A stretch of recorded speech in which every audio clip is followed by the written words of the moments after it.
Salve povo, aqui é o Zelota de volta com a terceira parte, ou terceiro capítulo dessa mini saga romena.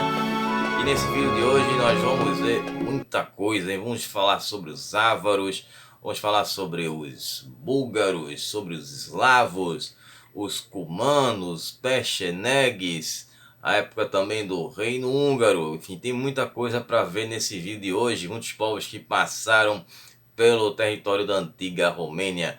Mas antes de começar a contar essa história para vocês, eu peço a todos que tapotem no like, compartilhem com quem gosta desse tipo de conteúdo, que ajuda o canal a crescer, YouTube entender que esse conteúdo tem relevância. Para quem chegou agora aqui, sejam bem-vindos. Eu trago conteúdo de antiguidade e idade média, é só vocês darem uma conferida na minha videoteca, tá tudo organizado em playlists. Me sigam nas minhas redes sociais, no Instagram, @zelota, também no Facebook, os links estão aí embaixo na descrição, para vocês saberem quando o YouTube postar os vídeos. Também, se você quiser ser um patrocinador do canal, faça parte do acampamento Zelota, que você não só ajuda aqui o meu trabalho, mas também vai ter acesso a vídeos exclusivos. E hoje eu vou trazer coisas que eu não estou falando aqui no vídeo, certo? Sempre faço isso, não trago conteúdos do vídeo, faço lá conteúdos extras. Vídeos todas as quintas às 20 horas, sempre com a metodologia nada ortodoxa, com muitas imagens, muito conteúdo sem enrolação. Então hoje eu vou começar com os ávaros. Bom, primeiramente eu já falei sobre os ávaros, já tem um vídeo sobre eles aqui no canal. Então eu vou falar de uma forma mais sucinta aqui, superficial, a respeito desses povos que eu já mencionei, né, que eu já trabalhei, na verdade, aqui no canal. Bom, os ávaros em 562 eles já controlavam a bacia do Danúbio e as estepes do Mar Negro, né, que é uma região bem próxima ali onde fica a Romênia. Então eles vão chegar lá nos Balcãs. Aí quando eles chegam lá nos Balcãs, eles contavam com 20 mil cavaleiros. A característica dos ávaros era a mesma dos povos citas e todos os outros povos daquela região, né? E eram os cavaleiros montados, os arqueiros montados, davam uma grande vantagem nas batalhas. Então eles foram contratados por quem? Por Justiniano, né? Justiniano, imperador que tinha como seu grande objetivo reconquistar o Império Romano do Ocidente e anexá-lo ao Império Romano do Oriente aí nessa época, né? Já que a gente não pode chamar de bizantino, bom, eu já chamo, mas tem gente que prefere não chamar, que ainda falavam latim nessa época. Bom, então Justiniano ele vai contratar os ávaros que vão em direção ao oeste para atacar justamente a Germânia, né? Mais precisamente o noroeste da Germânia. Só que quando eles chegam por lá, eles vão dar de cara com quem? Com os francos, né? E aí eles não vão se dar nada bem contra os francos e acabam retornando para os Balcãs. Só que eles vão chegar e vão querer dos bizantinos umas terras mais ricas, né, para pastorio, para as suas agricultura, né? Eles já estavam querendo se tornar sedentários, né? Esses povos, assim, em sua maioria, eles queriam terras produtivas, né? Eles vinham em lugares ali, né, que o clima não era muito favorável. Então os bizantinos vão usar uma carta na manga, ou podemos chamar de um coringa, que eram os goturcos. Os goturcos que naquela época eram aliados dos bizantinos. Os bizantinos têm esses povos que por hora lutavam a favor, lutavam contra, enfim, dependia de quem estivesse no trono. Então caso os pechenegues resolvessem atacar os bizantinos, eles teriam os goturcos para lutar contra os ávaros. Então os ávaros eles vão voltar a sua atenção para a bacia dos Cárpatos, onde lá tinha um lugar bem agradável, com defesas naturais, e eles lá poderiam viver tranquilamente. Só que esse local estava ocupado, né? Como mencionei no vídeo passado, era onde ficava o reino dos Gépidas. Então o que é que eles vão fazer? E os lombardos estavam meio perdidos, né? Vindo da Germânia, eles procuravam também um lugar para se assentar, e aí eles fazem essa aliança com os ávaros. Então os lombardos e os ávaros vão e invadem o território dos Gépidas, né, e vão destruir o reino dos Gépidas. Então depois que eles conseguem aí derrotar os Gépidas, eles vão tentar conviver juntos ali naquele território. Eles vão dividir ali metade e metade. Talvez a dos lombardos não tenha sido uma metade tão metade assim. E digamos que a relação de convivência entre os dois não foi tão pacífica, né? O namoro foi bom, mas o casamento não deu certo. E aí os ávaros eles vão convencer os lombardos a procurar um lugar melhor, né? os lombardos já estavam de olho na Itália. Então os lombardos partem para a Itália e vão conquistar o norte da Itália, onde lá eles vão fundar o seu reino, né, o reino lombardo. Bom, os eslavos, que já vimos também aqui no canal há até pouco tempo atrás, eles vão fazer suas migrações para os Balcãs ali no final do século VI, início do século VII. Então eles fizeram uma expansão muito rápida, né? Eles vão ocupar rapidamente aquela parte da Europa Central e eles começaram a conviver ali nos Balcãs. Inclusive nessa região dos Balcãs é que vai começar a ser falado também o eslavo. Existem duas possibilidades dessa chegada dos eslavos tranquila, né? Sem ter sido combatidos, sem ter sido incomodados. Bom, uma dessas teorias é que foi justamente no reinado do Justiniano. O Justiniano ele teve como marca do seu reinado, além dessa questão das reconquistas de alguns territórios, como a parte da Itália, o norte da África, mais precisamente em Cartago, onde Justiniano vai conseguir derrotar os vândalos, né, praticamente dizimando os vândalos. Mas na verdade não ele, né? Eu falo ele, mas quem fez o serviço todo foi o Belisário, né? Foi o grande general ali do Justiniano. E uma coisa que marcou foi uma praga, né? Uma peste, a peste bubônica, né? Que aconteceu lá pela Europa, inclusive é chamada de peste justiniana, né? Fica essa ligação ao nome dele, que dizimou ali a vida de muitas pessoas lá nos Balcãs. E desses eslavos eles iam viver por ali para repovoar aquela região. Bom, outro motivo também debatido é com relação à questão de que os bizantinos eles não tinham como combater os eslavos, porque eles estavam envolvidos nas guerras contra os sassânidas, né, conhecidas como as guerras bizantinas sassânidas, que duraram entre 536 a 666. E também no meio disso tudo tinham os próprios ávaros também que estavam enfrentando os bizantinos. O que acontece é que os eslavos acabam se juntando com os ávaros. Como eu falei lá no vídeo dos ávaros, pelo menos o que aconteceu na outra parte do território, vamos ter ali mais um certo abuso ali dos ávaros que vão forçar os eslavos a lutar ao lado deles, né? Tinha até umas questões polêmicas ali que eu falei no vídeo. Bom, depois confiram o vídeo dos eslavos. E aí vamos ter aquele cerco que aconteceu em Constantinopla, né, que eu falei lá no vídeo dos eslavos, que aconteceu em 626, né, em que os ávaros foram derrotados pelos bizantinos, e aí foi um momento, né, propício para os eslavos se livrarem dos ávaros. Então os eslavos eles vão conseguir derrotar os ávaros, vai ter um certo suporte ali também dos bizantinos, e vão ficar vivendo ali nos Balcãs, nas províncias bizantinas que ficavam ali nos rios Sava e Danúbio, e do mar Adriático ao mar Egeu em direção ao Mar Negro, como tem aí nesses mapas que eu encontrei para vocês. Bom, então sem poder lutar nessas duas frentes, né, contra os ávaros e os sassânidas na verdade só vão ser derrotados não pelos bizantinos, mas pelos islâmicos, né, pelos muçulmanos, liderados pelo Maomé.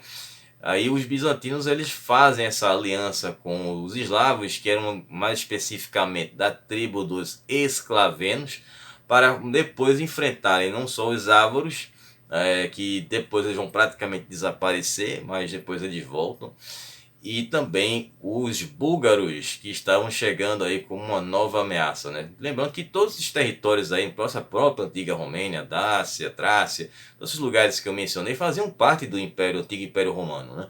Então, consequentemente, fez parte também do Império Bizantino, ou no caso, Império Romano do Oriente.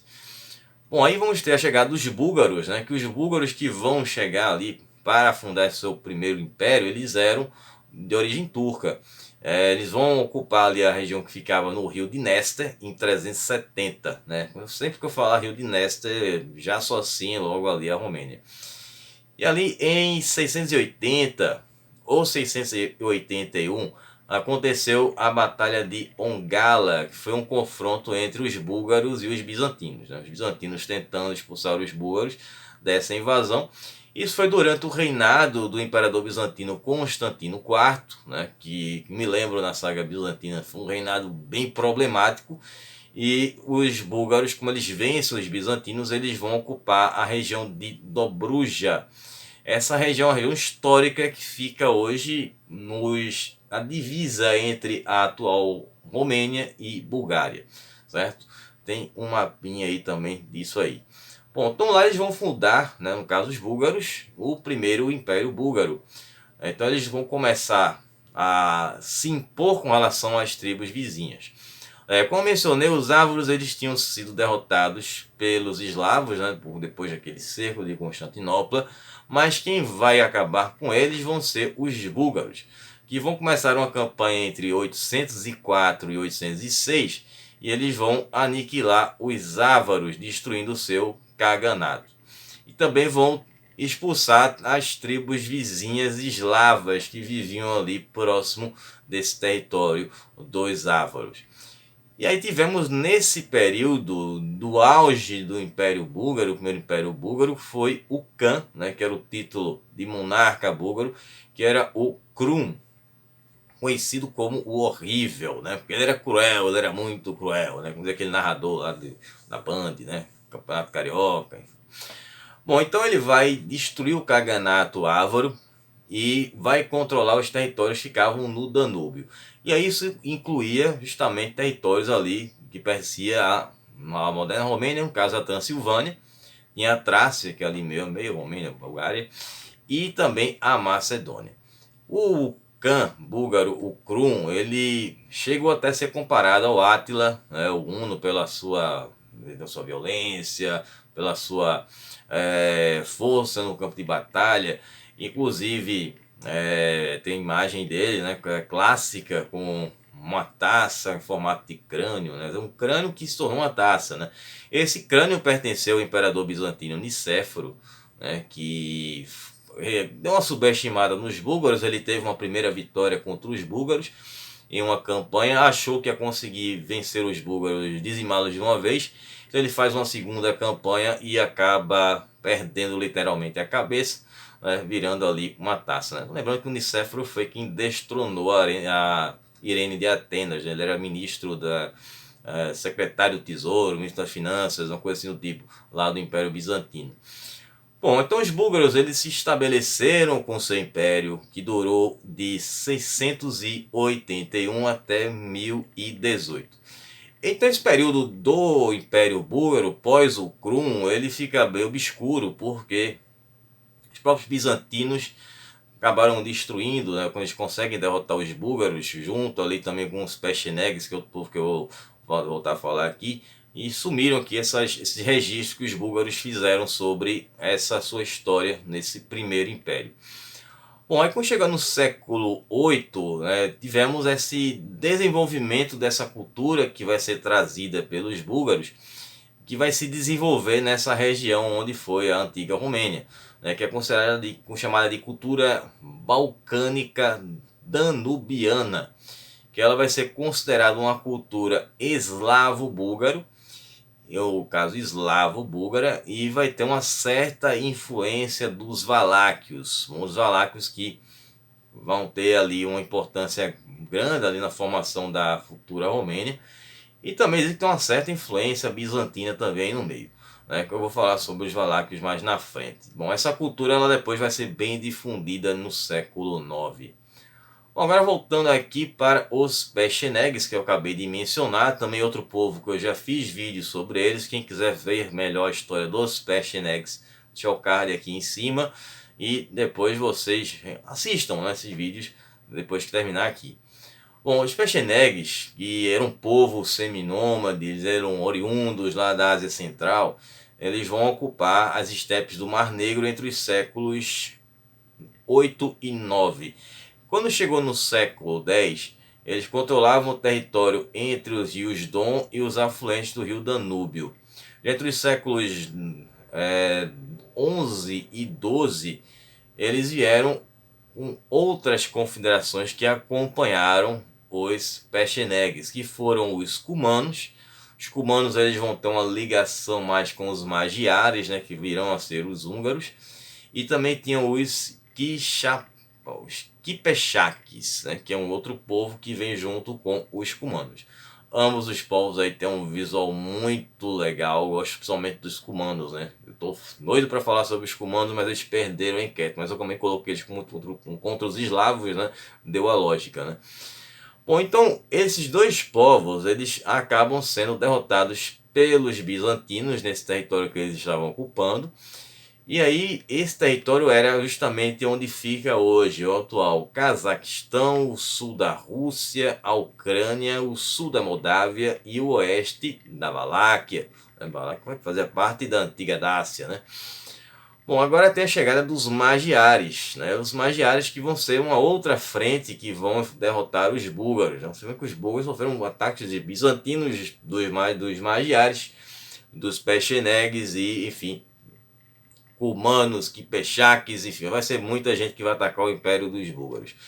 Os Magiares, eles vão fazer outra frente contra os búlgaros e eles vão derrotar os búlgaros, forçando os búlgaros a recuarem para as estepes pônticas, né, que era justamente o caminho que os citas vieram quando invadiram a Dácia, né? Vocês devem recordar aí no vídeo passado, pelo menos para quem assistiu, né, já que o YouTube mandou para pouca gente.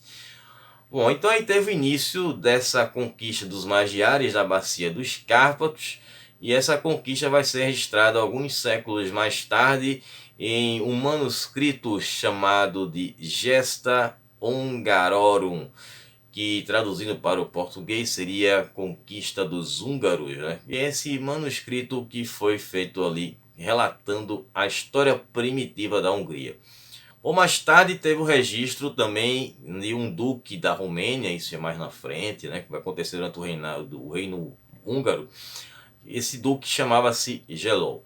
Ele fala da chegada de um outro povo que vai também ocupar a Transilvânia, que eram os Sículos, que era um povo de origem húngara, mas vai se firmar lá na Transilvânia, onde a maior parte deles vive até hoje, né? Esse povo ainda existe, então eles vivem meio que num país ali que não é oficial, né? Dentro desse território da Romênia.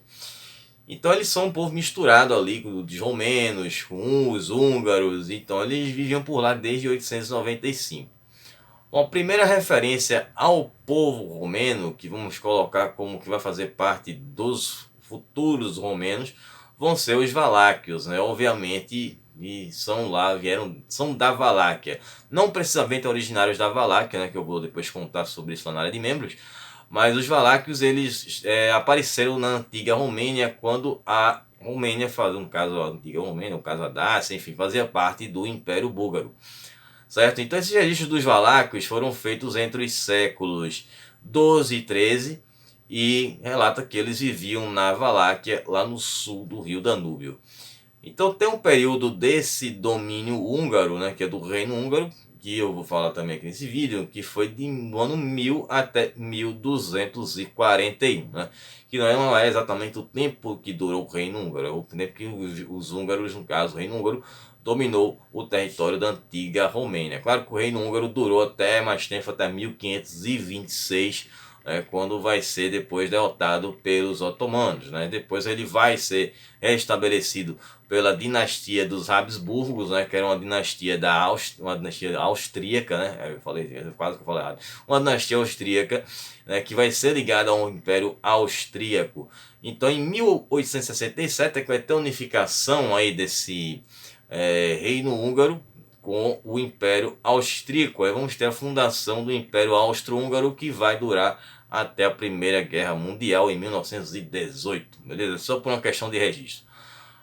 Bom, agora falar dos cumanos, que é um povo que eu ainda não falei no canal, pela primeira vez nessa saga. Não vou apontar para o card porque eu não tenho um vídeo sobre os cumanos ainda, mas quero muito fazer.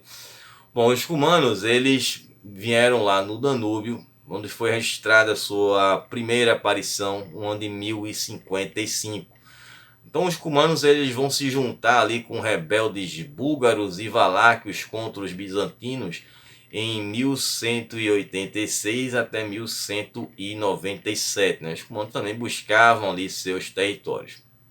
Então depois eles vão fazer um acordo com os príncipes Rus, né? Que já tínhamos os Rus de Kiev, né? Os Rus de Kiev vão ser divididos ali em principados.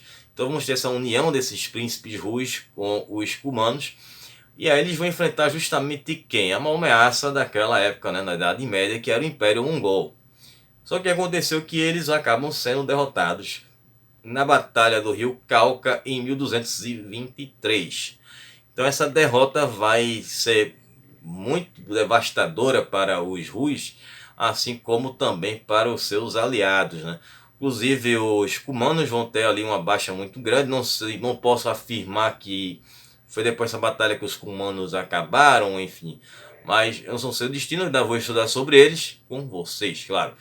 E aí teve um chefe cumano chamado Borício, né, que ele vai aceitar ali a supremacia do reino húngaro e inclusive depois ele acaba sendo batizado, né? Mas todos esses reinos que estão sendo fundados, eles eram reinos cristãos, certo? Menos aí esses povos que foram chegando depois, aí esses povos lá do Oriente. Bom, agora eu vou falar sobre esse domínio húngaro na antiga Romênia, né, que foi entre 1000 e 1241, né, que foi esse período aí. Então tivemos a coroação de Estevão I, né, como o primeiro rei húngaro, e foi no ano 1000, talvez também possa ser no ano 1001. Então ele vai fazer a unificação da bacia dos Cárpatos. Quando chegou no ano de 1003, ele vai ter já uma questão de uma usurpação, né, que ele vai enfrentar o... Dizem que era tio paterno dele, né, que chamava-se Gila III. Não tem a tradução do nome dele, mas enfim, vou falar do jeito que dá. O Gila, na verdade, Gila era um título de rei, né, de um rei húngaro. Só que nesse caso era o nome dele mesmo. Então ele vai governar a Transilvânia, que nessa época do Império, ou no caso o Reino Húngaro, nós vamos ter condados, né? Eles vão dividir o seu reino em condados. Então esse Gyula III, ele era o cara que estava como conde da Transilvânia. Nessa parte aqui eu vou comentar mais sobre essa questão dos condados. Então ele queria ser rei da Transilvânia, como houve na antiguidade ali o reino da Transilvânia, na antiga Dácia. E aí ele acaba sendo derrotado pelo Estevão I. Né? E aí vamos ter depois essas divisões, né? Falando sobre essas divisões dos condados, vamos ter também as dioceses. Vamos ter essas dioceses cristãs na Romênia. Eram duas que ficavam na Transilvânia, que era de Alba Júlia e a de Senade. E tinha uma outra que era de Bihar, hoje que é uma cidade chamada de Bihéria, que fica na atual Moldávia. Bom, então o reino, como eu mencionei, ele era administrado por meio dos condados. Esses condados todos eles tinham fortalezas, tinham grandes fortalezas, né? E na história moderna da Romênia é reafirmado essa existência desses condes ali no reino húngaro. Esses condes eles eram chamados de hispanos, certo? Então esses hispanos eles governavam esses condados, claro, sendo ali subalternos ao rei, né? Então tinha um hispano em Alba Júlia no ano de 1097, né? Isso foi aí comprovado por estudos posteriores. E um outro no ano de 1111, que havia um conde em Bihor, né? Que seria uma prova desses condados que continuaram sendo fundados nesse território do reino húngaro. E tinham dois condados que eram o de Banato e de Crissana, que fica ali entre a Romênia e a Hungria, né? Esse território aí entre a Romênia e a Hungria, essa fronteira, né? Um pedaço de um país e outro, né? Digamos assim, utilizando aí a formatação dos países hoje, né? Da Hungria e a Romênia moderna. E esses dois condados, né, o de Banato e Crissana, ficavam sob a autoridade direta do rei. Bom, aí tinha um outro cara que era o Voivoda, que não tem tradução também para o português esse nome. Esse Voivoda, ele era um responsável por supervisionar os hispanos dos condados que ficavam lá na Transilvânia. Isso é a partir do século XII. Aí voltando àquele povo, né, dos ciclos que viviam na Transilvânia. Então eles estavam vivendo por lá, isso vai ser atestado por cartas desses condes da Transilvânia, falando sobre essa presença desse grupo, né, desses ciclos, e eles vão ser transferidos para a parte mais oriental da Transilvânia, onde eles fizeram assentamentos por volta de 1050. E foi criado inclusive aí um cargo de um conde dos ciclos, né, que ele vai se tornar o chefe dos ciclos dessa comunidade a partir de 1220. Então os ciclos eles vão passar a fazer parte do exército húngaro, né? Sempre quando o exército húngaro ali tinha seus combates, mas não necessariamente faziam parte do exército negro, né? Que eu falo sobre esse exército lá, também uma armadura irada, toda preta. E aí também os ciclos eles ficavam isentos de pagar impostos para o rei, né? Eles tinham esse privilégio aí.